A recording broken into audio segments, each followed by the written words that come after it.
Um bom dia para todos vocês, queridos e queridas. Nós estamos no Tratando a Alma em tempos de distanciamento, de isolamento social. E nós estamos lendo agora as bem-aventuranças, Mateus capítulo 5, do versículo 4 diz assim: Bem-aventurados os que choram, pois serão consolados. Bem-aventurados os que choram, pois serão consolados. Felizes, abençoados são os que choram e são consolados, aqueles que conseguem manter-se firme na caminhada, atravessar os momentos críticos da vida e se reinventar no mundo, na vida, porque são consolados das suas lágrimas. Esse choro, são muitos os tipos de choro. Existe o choro do arrependimento, o choro quando você repensa a sua vida, repensa as decisões que tem tomado, as suas escolhas, e você vê que não era daquela forma, não tinha que ser daquele jeito, não era por aquele caminho, e você se arrepende. O arrependimento é uma palavra na Bíblia Sagrada muito positiva, ela não tem nada a ver com remorso. O arrependimento é uma disposição sincera de fazer de novo, é um ato de abertura à criatividade, ao renovo, à novidade de vida. Então você se arrepende, você coloca diante do Senhor o seu descaminho, o seu desencontro, o seu pecado, e aí tem do Senhor o perdão, e isso é um momento de choro, é o choro da conversão, o choro do perdão, o choro da consolação do Pai que nos pega pelos braços, nos levanta e diz: você continua o mesmo para mim, e eu continuo confiando em você, então vamos em frente. E nós temos dito que Deus vive um eterno presente, ou seja, o momento é o que é vital para Deus. O passado, Deus lança no mar do esquecimento. O futuro, a Ele pertence, não a nós. Nós não temos o dia de amanhã. O dia de amanhã não nos pertence, mas é do Senhor. Então, nós temos o presente. Deus vive esse eterno presente. Então, esse choro do quebrantamento, do arrependimento, da conversão, do perdão, do renovo, do alívio, da criatividade, é um choro que é um choro doído, é um choro de amor, mas também é um choro remidor, restaurador. E aí você é consolado. Existe o choro pelos outros, né? Quando você chora pelas pessoas que você ama, você chora pelas pessoas que você conhece, você chora por aquele que você nem conhece, mas se identifica com ele no seu sofrimento. Diz a Bíblia que Jesus parou diante de Jerusalém e chorou vendo-a. E disse: são como ovelhas que não têm pastor, perdidos. E muitas vezes choramos sim, choramos por filhos, choramos por pais, choramos por um cônjuge, por um amigo, choramos por pessoas ainda desconhecidas, mas a gente sente aquela dor, é a empatia. Não é sentir a dor como ele sente, isso não existe, isso é uma fantasia. Só você sabe o peso da sua dor, só você sabe o que lhe machuca do peito. Mas a gente pode se colocar do lado, a gente sente essa dor porque nos identificamos com ela, porque somos homens e mulheres de dores também. A nossa felicidade, seja lá o que for isso, não depende só da gente, depende muitas vezes do outro estar bem também. E mãe, então, sintetiza muito isso. Quantas vezes a mãe está atribulada pelo outro, pelo filho, por alguém que ela ama de maneira incomensurável. Então há esse choro pelo outro. E há essa promessa de que a gente será consolado. Ou seja, esse choro tem que nos jogar para a vida, tem que nos fazer orar por essa pessoa, orar por essa circunstância que envolve essas pessoas. Esse choro tem que nos colocar numa proatividade. O que eu posso falar, o que eu posso fazer, né? Começando pela oração, né? Primeiro eu falo para Deus dessa pessoa, depois eu falo para essa pessoa de Deus. Primeiro eu acolho, depois eu ajudo a consertar, ajudo a organizar. Então primeiro tem a empatia, primeiro eu me coloco ao lado, primeiro eu falo as palavras mais lindas que um ser humano pode falar para outro. Eu sei o que você está sentindo, porque já senti isso também, já passei por isso. Primeiro vem esse acolhimento, depois vem a correção, vem o acerto, vem a orientação. Então, esse choro, ele traz consigo a esperança de um consolo, a esperança de que o outro seja resgatado. Então, bem-aventurados os que choram esse choro, serão consolados. Existe o choro do Salmo 126, né, que diz que enquanto você vai plantando as sementes escassas, né, a sua mulher vai atrás de você, atrás do lavrador, né, do roceiro, chorando porque aqueles grãos eram para o alimento, grãos escassos, mas ele fala, não, eu preciso plantar, porque é plantando que teremos mais grãos. E ele vai plantando e, como diz o Salmo 26, regando o chão com as suas lágrimas de roceiro e da sua companheira, da sua amiga, da sua esposa, dos seus filhos, chorando também cada grão plantado. Quantas vezes a nossa vida é assim, não é verdade? A gente passa por circunstâncias onde uma semente tem o peso de uma vida inteira, e abrir um buraco na terra e colocar ali e regar com as nossas lágrimas, muitas vezes em oração. Essa é a luta de todos nós, né? Aquelas orações escondidas com Deus, aquelas orações secretas, as orações que só pertencem a gente e a Deus, que ninguém vai entender, porque só tem a ver com aquilo que está dentro do nosso peito. Como é maravilhoso isso, e é uma verdade. Nós choramos essas lágrimas sentidas, machucadas, das sementes raras que são plantadas e regamos o chão sobre o qual plantamos as sementes com as nossas lágrimas. Há uma promessa de que esses que vão plantando e chorando voltarão com seus frutos, com a sua colheita, né? Com seus feixes. Há essa promessa de que os que choram serão consolados. E há o choro pelas durezas da vida, o choro por aquilo que nos machuca, que nos traumatiza, que nos espanta, que é uma visita do real, que nos tira a palavra. Há situações que a gente não tem nem o que falar, nem para Deus. A gente começa a orar e faltam-nos as palavras. Como aquela música que diz, né?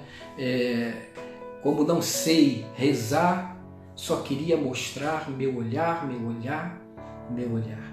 E como nós sabemos que o nosso Deus é o Deus gracioso, que não só ouve, mas vê as nossas orações. Ele não só ouve as nossas palavras, mas Ele vê as nossas palavras. Então, a gente sabe que muitas vezes é só estar ali. E o Senhor já compreendeu tudo. Há lágrimas que são difíceis até de serem derramadas. Nos falta palavras, nos falta lágrimas. Mas até essas lágrimas, elas são colhidas pelo Senhor. E o ruim aí não é o choro. O ruim é chorar sozinho. É chorar sem ninguém. É chorar sem Deus.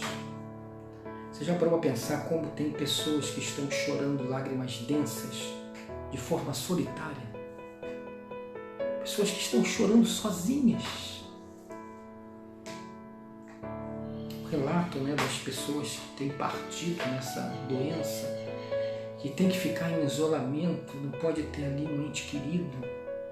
Por isso a gente tem que ser tão grato a esses anjos de azul e branco, porque naquele momento só tem ele ali. Muitas vezes aquele enfermeiro, e é muito mais às vezes o enfermeiro que o próprio médico, o auxiliar de enfermagem, aquele assistente que está ali e é a única pessoa, a única possibilidade de olhar, de toque e de palavra.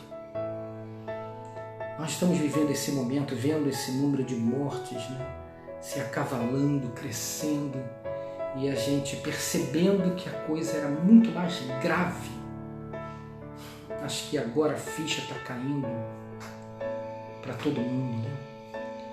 As pessoas já estão brincando menos, as pessoas estão ironizando menos, as pessoas estão até usando máscara agora, porque acho que a ficha caiu para todos nós, como essa doença está machucando o mundo, machucando o nosso país, machucando a nossa cidade, machucando nossas famílias. Então esse choro às vezes é difícil de ser chorado, mas até esse choro o Senhor colhe. Eu quero deixar então 3 textos da palavra que eles se completam e nisso que são os choros, né, que são o consolo do Senhor para os nossos choros, né? Como diz o Salmo, bem-aventurados os que choram, porque serão consolados. Lá em Isaías 61, o texto que Jesus abriu quando ele desce do deserto, desce Jesus, desce Messias, desce para cumprir sua missão, desce pregando, arrependei-vos porque é chegado o reino dos céus.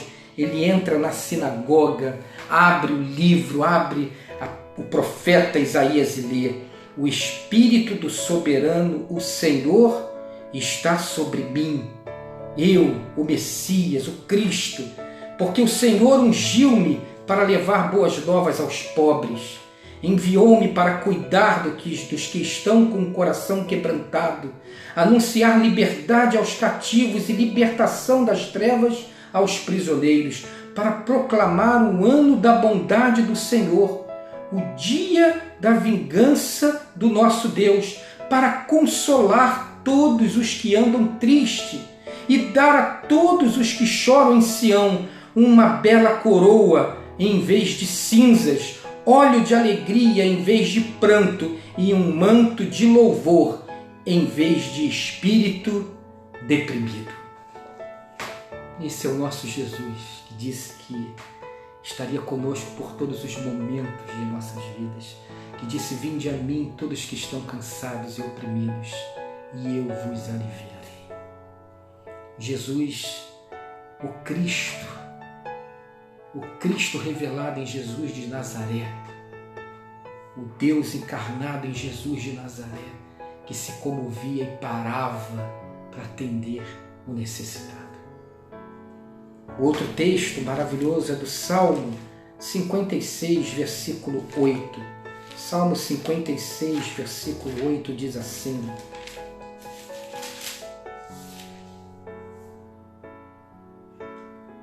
registra tu mesmo o meu lamento, recolhe as minhas lágrimas em teu odre.